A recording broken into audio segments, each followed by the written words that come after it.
Peace, family. It's your brother Mark Lamont Hill. You're watching the Mark Lamont Hill official YouTube channel. Yesterday was a big day in American politics. Now, it may not have seemed like a big day, it may not have seemed like even a noteworthy day in some ways, but it was. And I'll tell you why. The Democratic Party, the Democratic Party was forced to reckon with something that they did not plan to reckon with. You see, yesterday was the Michigan primary.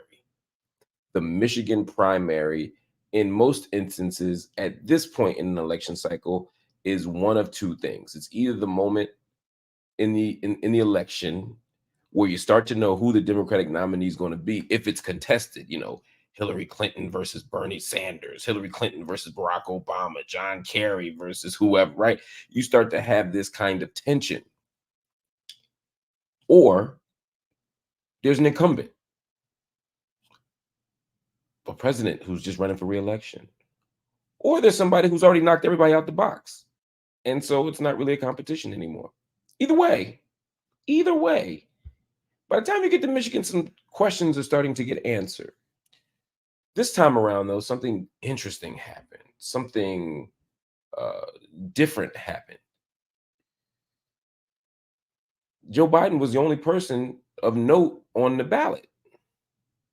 Joe Biden was the only person of note on the ballot. What do I mean? I mean, he ran against Dean Phillips, who nobody was expecting to get a large amount of votes, and he didn't. He got 2.7% of the votes. It means that out of a total of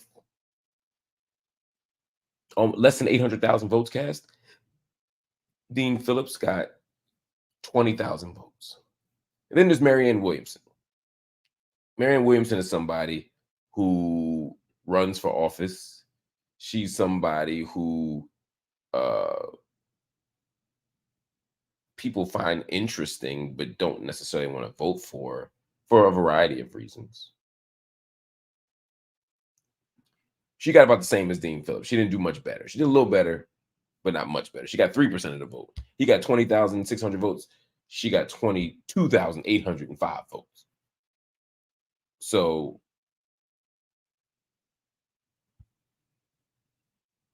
what's the story, right?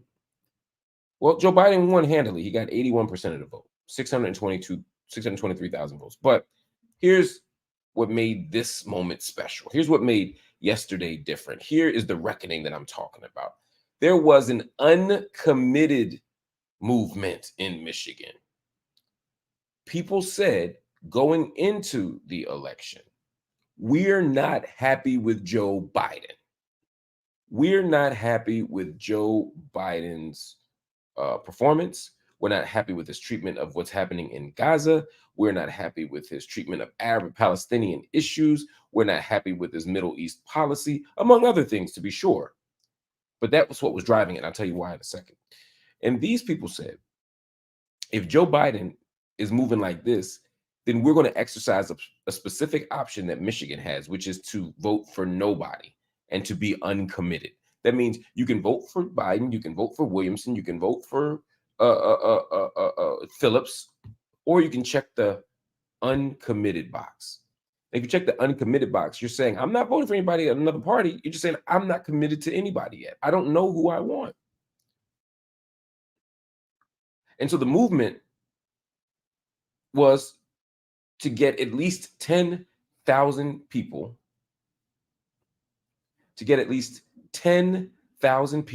to vote uncommitted.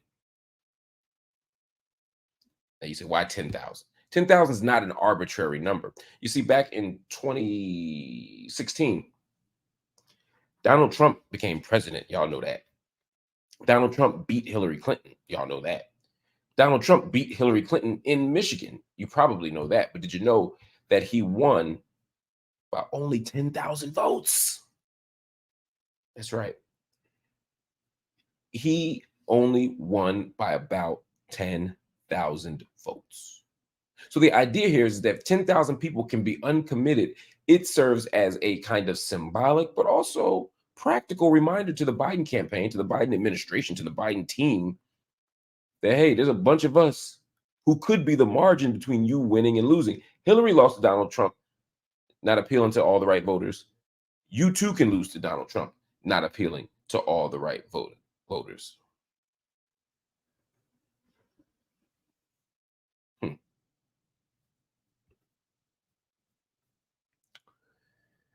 So the movement goes, and the movement was rooted in Dearborn, Michigan. Anybody knows Dearborn? Anybody knows Dearborn, Michigan? Know I've traveled the Middle East a lot, and I got to tell you, I've never felt more like I'm in the Middle East, outside the Middle East, than in Dearborn, Michigan. Dearborn is uh it is as Arab as Compton is black. You dig what I'm saying? And in Dearborn, the movement began. The mayor of Dearborn was one of those voices saying, "Hey, we're not saying we're going to vote for another party just yet, but we're uncommitted." Abdullah Hamoud is his name. In fact, you can see my interview with him on YouTube on Al Jazeera. Check it out if you want. And Dearborn said, "We are Arabs. We are Muslims. Many of us are Palestinians. Many of us are neighbors of Palestinians. We cannot, in good conscience, vote for Joe Biden while he is not fighting for a ceasefire vocally and publicly. We can't vote for him as long as he's continuing to stand side by side in lockstep with the state of Israel. We can't stand with him if he's going to move like that." Joe Biden said that they were going to go to Michigan for a campaign stop. The Arabs said, "Don't show up. If you know what I know, you ain't going to show up. President Biden, you're not going to be happy with the outcome. You're not going to be happy with the support. You're going to may get protested. You may get booed. We're not ready to support you until you say something that we want to hear. Don't even show up to Michigan." And you know what? You ain't see President Biden in Dearborn. You ain't see him and Abdullah Hamoud standing next to each other. You know why? Because it wouldn't make sense. It wouldn't make sense. So they started this movement, and people said, "Oh, this movement is silly. No one's going to vote uncommitted in any significant numbers. Nobody's going to stand up and not vote for President Biden. It's an obvious choice. It's the only choice." As they said, right? It's the only choice. What else you gonna do? You're out of options. You're not voting for Marianne Williamson. You're not voting for Dean Phillips, and y'all don't have the courage. Y'all don't have the organizing structure. Y'all don't have the temerity to vote the way y'all threatening to vote. Well, they organized. They made a movement. Look at that sign right there. Sister with holding a cafe, yeah? The sign got all the colors of Palestine on it, Palestine on it. The website address is listentomichigan.com. And you see the little graphic there, Joe Biden or uncommitted, and people are choosing uncommitted. Why are they choosing uncommitted? Well, as I said, Dearborn and much of Michigan is very, very Arab. And they say you're not going to get our votes while treating us like you know what.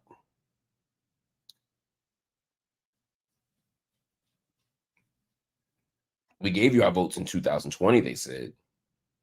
Biden won Michigan in 2020 by more than 150,000 votes. But now the Listen to Mission campaign is saying, look, given what's happening in Gaza, given what's happening in Israel, given what's happening in Syria, given what's happening in Iraq, we can't support you, President Biden, anymore. We want our votes back. People said, nah, it ain't gonna happen. Let me tell you something. This is important. The number of people who voted uncommitted was not 1,000, which would be a disaster. It wasn't 5,000, which would be mediocre. It wasn't 10,000, which was the goal. It was 100,000. 101,436 people voted uncommitted. Uncommitted came in second place. I mean, I feel bad for Marianne Williamson and Dean Phillips, but together they only got 5.5% of the vote. Uncommitted got 13.2% of the vote. So There's a message there. There's a lesson there to be learned. If the Democrats going to pay attention to the lesson, is up to them, but there's a lesson to be learned.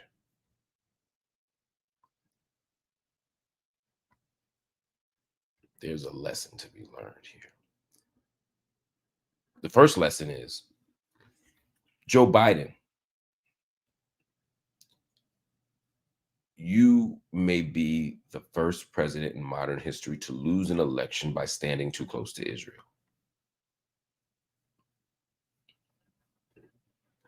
You may be, siding with Israel has been the Democratic position. It's been the Republican position. It's been a winning position. But for the first time, it might not be. There are enough young voters. There are enough progressive voters. There are enough brown and black voters. Hell, there are just enough voters with eyeballs that can see the TV screen and see a genocide taking place and see a Biden administration being weak and feckless on the matter, who say, we're not voting for this.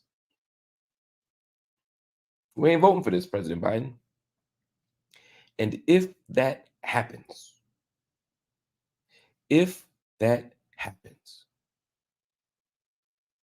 you lose.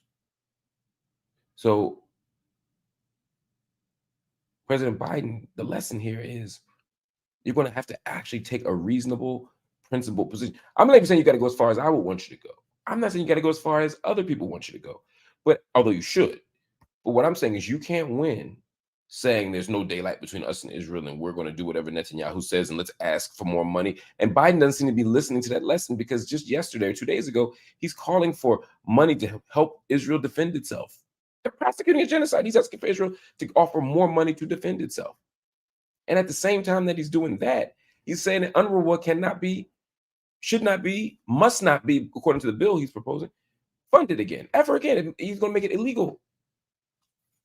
They're voting to support UNRWA, the United Nations Relief Works Agency, the agency that gives Palestinians in the West Bank and Gaza and East Jerusalem support, money, clothes, food, shelter, healthcare, education. So Biden doesn't seem to be learning the lesson that you can't just keep doubling down on Israel. That ain't going to work for you. You got to do something else. The other lesson is you can't neglect black and brown voters. You can't just take them for granted just because they are a captured electorate, as political scientists say. They ain't going nowhere else. They stuck as Democrats. Maybe they'll stay home. Maybe they'll vote third party. Maybe their lack of commitment will translate not into voting Trump, because I don't think those Arabs in Dearborn, for example, think that Trump's a better option. They know Trump's not a better option. But they may actually lose their will or their desire or their motivation to lead a house that day. Or they may, on a matter of principle, say, I could never pull the lever for somebody who is causing and enabling a genocide in my country. There's a lesson in that. There's a lesson in saying that you have to speak to people's issues, because this isn't just an Arab issue. This isn't just a Palestinian issue. This isn't just a Muslim issue. There's also an argument here that you have to speak to people's issues. Or better yet, I'll give you a better way of putting it. There's an argument to black people, as an example, to the bases themselves, that you can force the hand of the Democratic Party by not just giving your vote away, by taking a principled and moral stance. That doesn't mean that you just let Trump walk in and be president. I'm not saying that. Let me be clear. I'm not saying that. But what happened in Michigan is brilliant. They didn't vote for Trump, but they scared the shit out of Joe Biden. They made it clear to Joe Biden that he's not safe. They made it clear to Joe Biden that he doesn't just have a cakewalk. He's going to have to do something to earn the vote. So maybe Evil Fandango said, but you ain't black if you don't vote for Biden, or so I hear. Right. Biden can't just ride the wave of vote. Black people got to vote for me. Black people going to vote for me. Black people ain't got no choice. Black people are captured electorate. Bassel Tiffany says Biden is 10 minutes from saying Dearborn is Hamas. Yo, bro, sis, homie, fam, whatever. Love you, Bassel. You ain't wrong. I'm not saying that he's literally going to call Dearborn Hamas, but he may dismiss the vote. He may say, you know what, they're extremists. I can't worry about them. The mainstream America wants us. I think you'd be failing, Mr. President. I think you would have a wrong analysis, Mr. President. I think your team would have the improper analysis if you just dismissed Dearborn as ideological extremists and special interests who don't represent the heartbeat of America. Yes, there's more Arabs and more Muslims and more Palestinians in particular there. So, yeah, they may have a stronger investment in a certain outcome. But I promise you, there are voters in New York, voters in Pennsylvania, voters in Ohio, voters in California, voters in Texas. Some of those states are swing states. Some of those states are purple states. Some of those states are dyed in the wool blue and dyed in the wool red. You ain't got to worry about them electorally. But at the end of the day, you don't want a depressed voting base. And that's what you're looking at right now, Mr. President. And the lesson here again is not just for Arabs or from Arabs, it's also for and from Black folk. The same way a ceasefire is on the table now as an actual electoral issue, the same way a Palestinian state is at least in the conversation. That's the way reparations has to be. American descendants of slavery have a right to reparations. Are we willing to withhold our vote?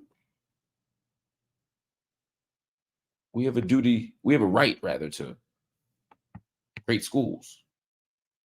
Are we going to withhold our vote? Are we going to be uncommitted?